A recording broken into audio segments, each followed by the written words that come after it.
जय हिंद दोस्तों, मैं हूं हीरा परिहार और आप देख रहे हैं सैनिक एकता। चैनल को सब्सक्राइब करें, वीडियो को ज्यादा से ज्यादा शेयर करें, लाइक करें, कमेंट करें। दोस्तों, आप लोगों ने अनुरोध किया था कि इंपेयरमेंट रिलीफ को हमको समझाइए और इंपेयरमेंट रिलीफ के बारे में बताइए।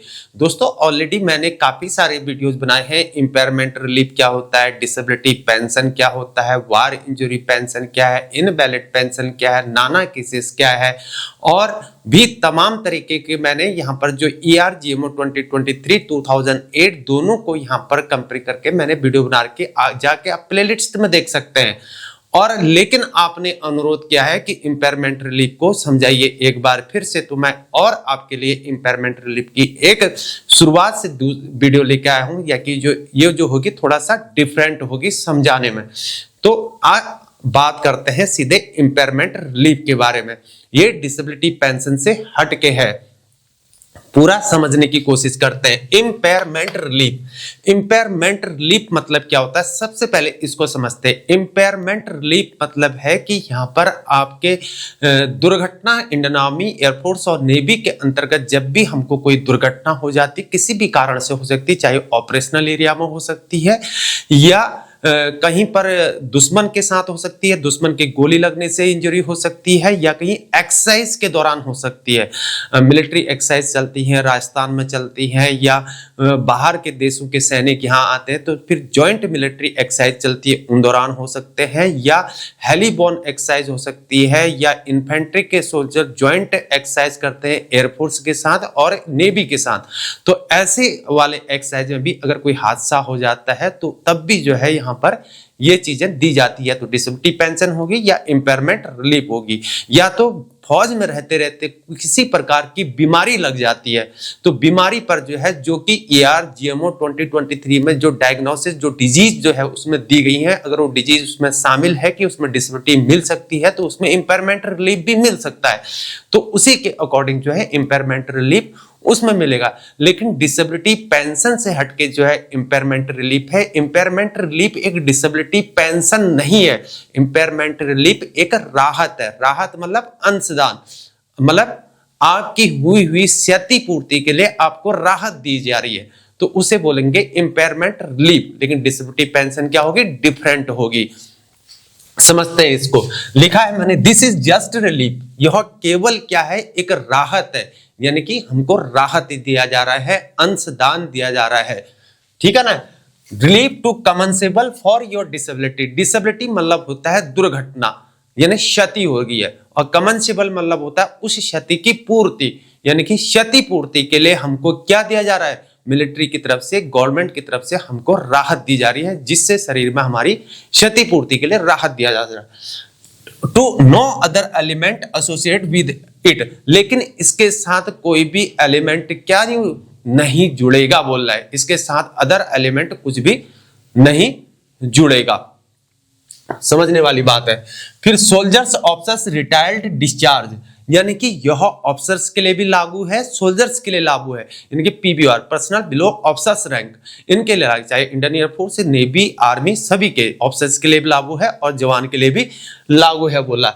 Retired oblique discharge. Retired oblique discharge का मतलब है कि जिस समय जो रिटायर हो रहे हैं, जो अफसर रिटायर हो रहे हैं, जो जवान रिटायर हो रहे हैं या डिस्चार्ज हो रहे हैं, तो उनको ये, उनके लिए लागू ऑथराइज्ड है। लेकिन जो लोग पहले से रिटायर हो चुके हैं, जो ले रहे हैं, तो उनका कोई भी परिवर्तन नहीं होगा। जो ले रहे हैं ले रहे हैं बस, लेकिन जो अभी रिटायर होंगे उनके लिए लागू है, बोल रहा है। On completion of coloured service, यानी कि मतलब जो लोग यहां पर कलर्ड सर्विस करेंगे, कंप्लीशन ऑफ सर्विस करेंगे, तो वहां पर जो है उनको लागू होगी। जैसे इन्फेंट्री सोल्जर एक 17 साल की सर्विस करता है, जिसे हम लोग कलर सर्विस कहते हैं, उनको यहां पर लागू होगी, बोल रहा है। तो उसी प्रकार से टेक्निकल कोर के अंतर्गत कलर सर्विस अलग हो सकती है, तो कलर सर्विस में उनको मिलेगी।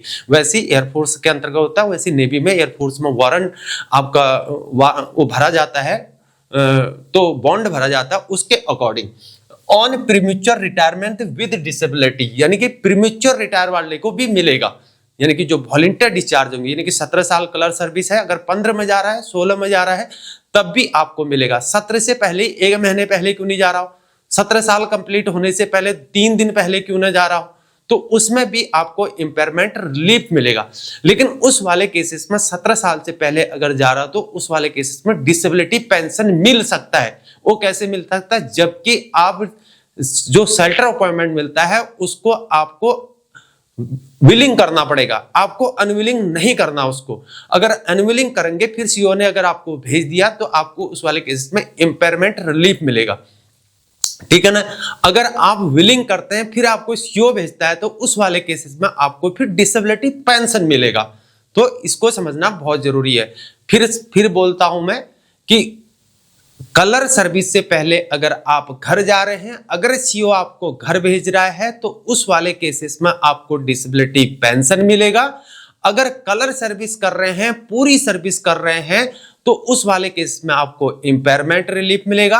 अगर कलर सर्विस से पहले जा रहे हैं और अपनी मर्जी से जा रहे हैं, यानी कि आपके डिस्चार्ज बुक में लगा ऑन रिक्वेस्ट, ठीक है ना, रिटायर्ड ऑन रिक्वेस्ट, यानी कि आप अपनी मर्जी से जा रहे हैं, तो उस वाले केसेस में आपको इम्पेयरमेंट रिलीफ मिलेगा, ठीक है ना। Number 1 point. नंबर 2 पॉइंट, अगर शेल्टर अपॉइंटमेंट दिया गया, आपने उसको अनविलिंग कर दिया, विलिंग नहीं किया, अनविलिंग कर दिया, सीओ ने संग कर दिया, तो उस वाले केसेस में भी आपको इम्पेयरमेंट रिलीफ मिलेगा। और उसी की जगह आप विलिंग करते हैं, सीओ उसको अनविलिंग कर देगा, तो आपको जो है उसमें फिर डिसेबिलिटी पेंशन लागू हो जाएगी। उस वाले केसेस में आपको इम्पेयरमेंट नहीं, डिसेबिलिटी पेंशन मिलेगा। तो अब यहां पर इम्पेयरमेंट रिलीफ की बात हो रही है। Accepted as attributable to aggravated. Attributable मतलब क्या होता है कि फौज में रहते हुए कोई हादसा हो जाना, चोट फटक लग जाना, जिसमें आपकी सीओफाई भरी जाती है, यानी कि कोर्ट ऑफ इंक्वायरी भरी जाती है, उसे कहा जाएगा एट्रिब्यूटेबल। एक होता है एग्रीवेटेड, यानी कि ऐसी बीमारी फौज में रहते रहते कोई ऐसी बीमारी लग जाती है, उसे कहते हैं एग्रीवेटेड, ठीक है ना, फौज के कारण हुआ, due to military stress and strain. तो फौज में रहने के, फौज में तंगी के कारण हुआ, फौज में रहते हुए हुआ, तो उसे बोलेंगे एग्रीवेटेड, या कोई डिजीज या कोई डायग्नोस, ठीक है ना, डायग्नोस किया। टू गेट इम्पेयरमेंट रिलीफ, वही लोग जो है यहां पर इम्पेयरमेंट रिलीफ पाने के हकदार होंगे। समझ रहे हो ना बात को।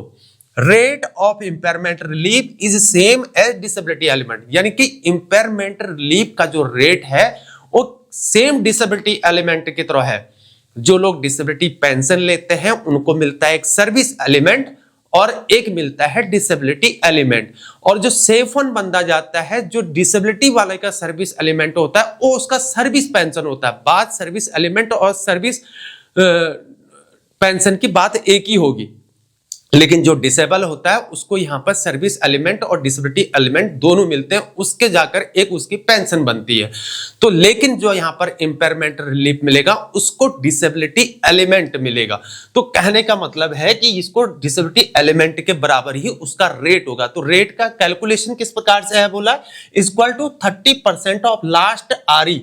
लास्ट आरई, आरई मतलब होता है रिकॉनेबल इमॉल्वमेंट्स। लास्ट आरई मतलब जिस समय हम रिटायर हो रहे हैं, जिस दिन हम डिस्चार्ज हो रहे हैं, उस महीने की लास्ट महीने की जो पे स्लिप होती है उसमें बेसिक पे, क्लास पे, एमएस पे, ग्रुप पे जो ले रहा हो, जैसे एयरफोर्स टेक्निकल वाले हैं, नेवी वाले हैं, या फौज में ईएमई वाले हैं, एडी वाले हैं, तो ये जो होते हैं या एडी के अंतर्गत है, ये लोग जो होते हैं टेक्निकल वाले होते हैं, जैसे बंगाली एमईजी यहाँ भी हो सकते हैं, वो एक्स ग्रुप में आते हैं, तो उनको मिलता है।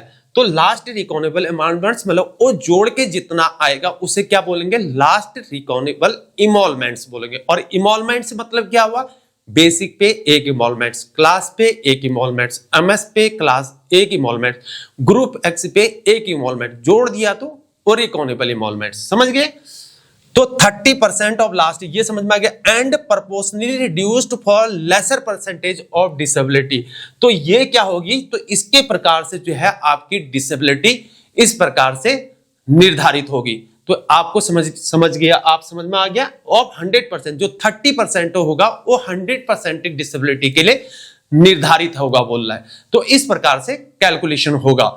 Impairment relief is not a pension, hence होना चाहिए था, मैंने इस हेंस लिखना चाहिए था, मैंने हेंस कुड नॉट भी नहीं होना चाहिए, कैन नॉट होना चाहिए।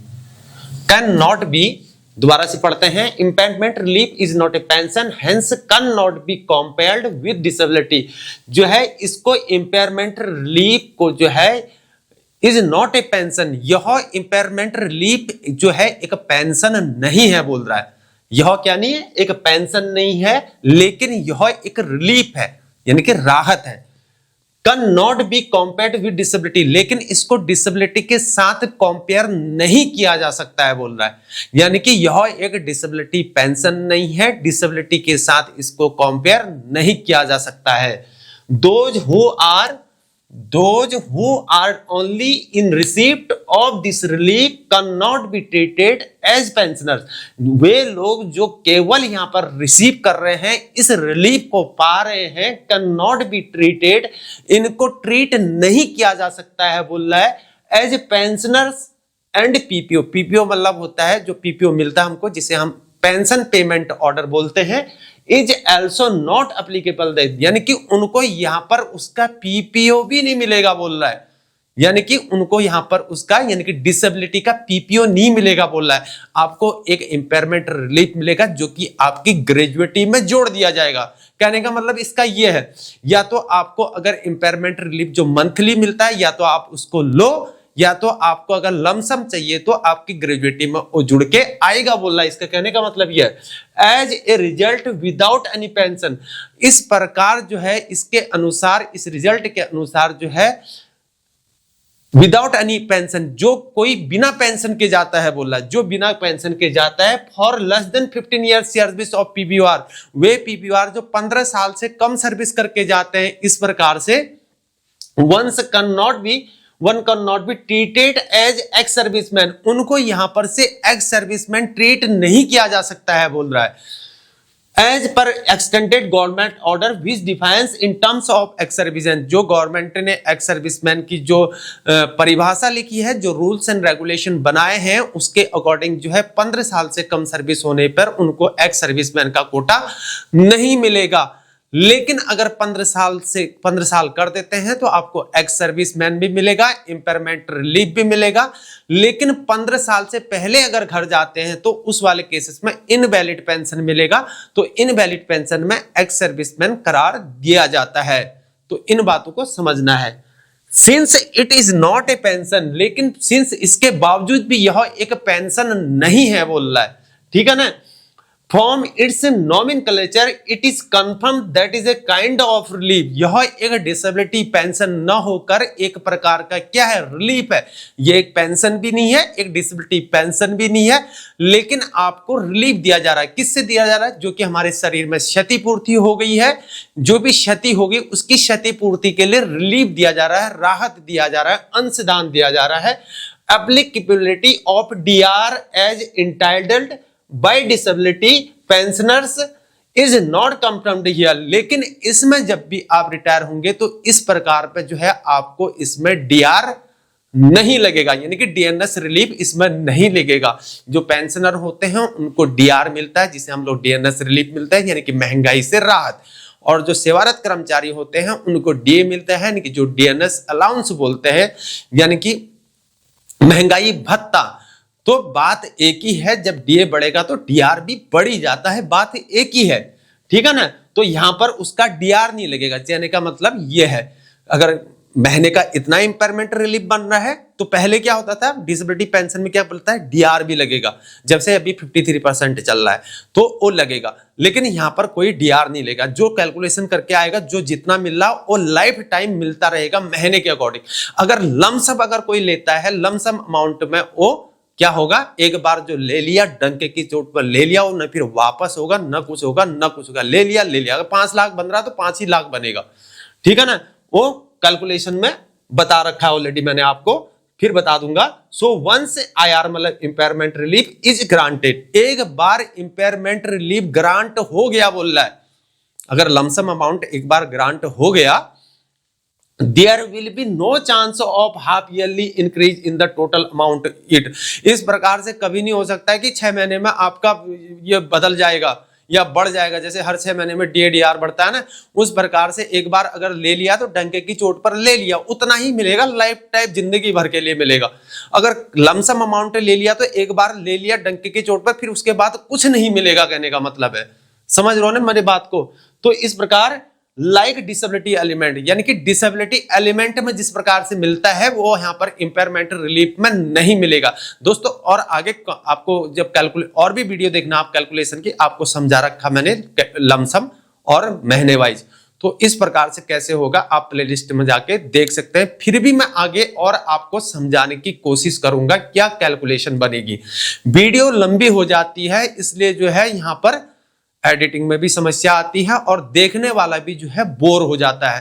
तो इस वजह से जो है अलग अलग खंड में आपकी कैलकुलेशन की भी वीडियो बना दी जाएगी। अगर आपका कोई क्वेश्चन हो तो आप पूछ सकते हैं, कमेंट बॉक्स में पूछो, मैं तुरंत रिप्लाई करता हूं। जब भी मैं अगर कमेंट देखता हूं, जब भी मेरी नजर पड़ती है, मैं उसका तुरंत ही रिप्लाई कर देता हूं। जो भी आप बोलते हो तो उसका बना दो। आपने बोला इनवैलिड पेंशन में, हमने वीडियो बनाई, इसमें बनाया इंपेयरमेंट रिलीफ। अब फिर भी आपका कोई क्वेश्चन होता है, इससे किसी भी प्रकार का आपका डाउट होता है, आप निश्चिंत होकर पूछ सकते हैं, ठीक है ना। और हम उसका पूरा यहां पर प्रयास करेंगे जवाब देने का। दोस्तों अगर आपको हमारी जानकारी पसंद लगी, हमारा वीडियो आपको अच्छा लगता है तो इस वीडियो को शेयर करें। जो वे भाई लोग जो जिनको क्या होता है ना, हम फौज में रहते हैं जब, सभी के साथ ऐसा ही है, चाहे Indian air force, defence organisation, Indian air force, navy और आर्मी, सभी जगह ऐसे है। क्योंकि जवान जो होता है ना आज के दिन में पजल हो जाता है, तो उसको जो है पता नहीं रहता है, रूल्स रेगुलेशन का पता नहीं रहता, हुड़दंग में जो है ना ऐसे चले जाता है। हालांकि अब जानकार हो गए, लेकिन फिर भी बहुत ऐसे लोग हैं जो जानकार पता नहीं होता है और गलती कर बैठते हैं। तो इन गलतियों से हमको बचना है। जैसे कि यहाँ पर क्या है, आप देखो यहाँ पर क्या है, कोई 16.5 साल सर्विस कर दिया जैसे, ठीक है ना, 16.5 सर्विस साल कर दिया, 16 साल कर दिया या 15 साल सर्विस कर दिया। अगर उसने अनविलिंग कर दिया, ठीक है ना, तो अनविलिंग कर दिया तो बताओ उसको पूरी जिंदगी भर के लिए लॉस हो जाएगा। तो अनविलिंग नहीं करना है, आपने करना है विलिंग, सीओ करना है विल अनविलिंग। तो उस वाले केसेस में आप डिसेबिलिटी पेंशन के हकदार हो जाएंगे। यानी कि 16 साल आपकी सर्विस है, 16 साल 11 महीने 24 दिन आपकी सर्विस है। तो उस वाले केसेस में क्या हो गया, आपने अनविलिंग किया, सीओ ने विलिंग कर दिया, आपने विलिंग किया, सीओ ने अनविलिंग कर दिया, तो आप डिसेबिलिटी पेंशन के हकदार हो जाएंगे। अगर आपने अनविलिंग कर दिया तो सीओ भी अनविलिंग कर दिया, बोला जा घर, तो उस वाले केसेस में आपको डिसेबिलिटी पेंशन नहीं मिलेगा, फिर इंपेयरमेंट रिलीफ मिलेगा। इस इंपेयरमेंट रिलीफ पाने के लिए क्या होना चाहिए, 20% डिसेबिलिटी मिनिमम होनी ही चाहिए। यानी कि आरएमबी के अंदर डॉक्टर ने आपको असिस्ट किया होना चाहिए 20% डिसेबिलिटी। जब आप जाते हैं ना हॉस्पिटल जाते हैं आरएमबी कराने के लिए, एफएमएस 16 भरा जाता है, उसके बाद जो है डॉक्टर आप जाते हैं बोर्ड मेंबर्स के पास, जहां फिर आपका बोर्ड होना है, तो आपके कागज बनाते हैं, आपको इंटरव्यू के लिए बुलाया जाता है। इंटरव्यू में आप डॉक्टर के पास प्रेजेंट होते हैं, या आपके बोर्ड मेंबर जो होते हैं ब्रिगेडियर, कर्नल, मेजर जनरल, कोई भी हो सकते हैं रैंक, वो आपको उस डायग्नोसिस, उस डिजीज के आधार पे जो है आपकी डिसेबिलिटी प्रदान करते हैं। और जो आपका उस समय का जो जिस समय रिटायर हो रहे हो उस समय आपकी क्या कंडीशन है, उसके आधार पर आपको परसेंटेज निर्धारित किया जाता है। हालांकि डिजीज के अनुसार डायग्नोस के अंतर्गत पहले ही निर्धारित होता है कि किस प्रकार से आपकी डिसेबिलिटी बनती है, लेकिन फिर भी डॉक्टर जिस समय आपको फिजिकली देखता है उस हिसाब से आपकी डिसेबिलिटी प्रदान की जाती है। अगर आपको इंटरव्यू के लिए बुलाया जाता है तब की बात है, अदरवाइज पहले निर्धारित होती है। तो इन बातों को आपने समझना है। तो ये सब चीज डॉक्टर ने आपको असिस्ट किया होना चाहिए। आरएमबी के अंदर प्रेसिडेंट और बोर्ड मेंबर्स ने आपको यहां पर 20% मिनिमम डिसेबिलिटी निर्धारित की होनी चाहिए। 20% जो होता है ब्रॉडबैंड टू 50% होता है, 51 ब्रॉडबैंड टू 75, 76 ब्रॉडबैंड टू 100% होता है। यानी कि 20 से अगर कम हो गया तो आप इंपेयरमेंट रिलीफ पाने से हकदार नहीं होंगे, और वैसे ही अगर 20% से कम हो गया तो फिर जो है आप इंपेयरमेंट रिलीफ नहीं पाएंगे। इन बातों को आपने समझना है। लेकिन अगर 20% से अगर किसी बंदे का कम है और सीओ उसको घर भेज रहा है, अगर मान लीजिए 5% ही क्यों ना है, आप 10% ही डिसेबिलिटी क्यों नहीं, 0.5% डिसेबिलिटी क्यों नहीं दे रखी हो, तो उस वाले केसेस में क्या होगा, सीओ घर भेजेगा तो उसको डिसेबिलिटी पेंशन मिलेगी, that is called invalid pension करार दिया जाएगा। जब वो रिटायर आएगा तो उसके पीपीओ में इनवैलिड पेंशन लिखा आएगा, और जब वो जब उसकी मंथली पे स्लिप आएगी जब रिटायरमेंट की, तो उसमें या स्पर्श की साइड में जाके देखेगा तो वहां उसको इनवैलिड पेंशन लिखा आएगा, यानी कि उसका डॉक्यूमेंट जो भी बनेगा इनवैलिड पेंशन का बनेगा। तो इन बातों को हमने समझना है, उस प्रकार से उसको इनवैलिड पेंशन मिलेगा। जो डिसेबिलिटी पेंशन मिलेगी उसको डीए डीआर उसमें इंक्लूड होगा, यानी कि उसको 2 डीआर होंगे, एक सर्विस एलिमेंट का डीआर और एक डिसेबिलिटी एलिमेंट का डीआर। तो इस प्रकार से जितना जोड़ के आएगा उसकी महीने की पेंशन बन पाएगी। तो इन बातों को समझना है, कोई भी गलत डिसीजन नहीं लेना है।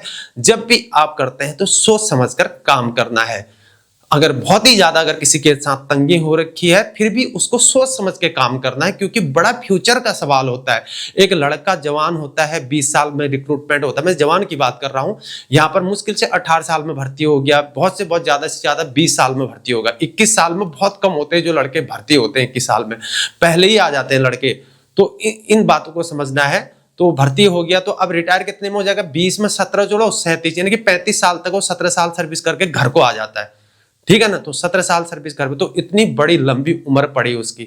आप सिविल में देखो 35 साल तक तो इंसान नौकरी में नहीं लग पा रहा, यहाँ बड़ी मुश्किल हो, तो वहां एक नौकरी करके फौजी घर पहुंच जाता है। तो इन बातों को समझना, उसकी बहुत बड़ी लंबी उम्र होती है, बहुत सोच समझ के काम करना। दोस्तों अगर आपको कोई भी डाउट हो फिर भी आप पूछ सकते हैं। आपसे विदा लेते हैं, बने रहिए हमारे साथ। आज के लिए इतना ही। जय हिंद, जय भारत, वंदे मातरम, भारत माता की जय। और हमारे चैनल को जरूर अपने बड़े प्यार में शेयर करें। एक्स सर्विसमैन भाई हमारे चैनल को सब्सक्राइब करें, वीडियो को लाइक करें। जय हिंद, जय भारत, वंदे मातरम, भारत माता की जय।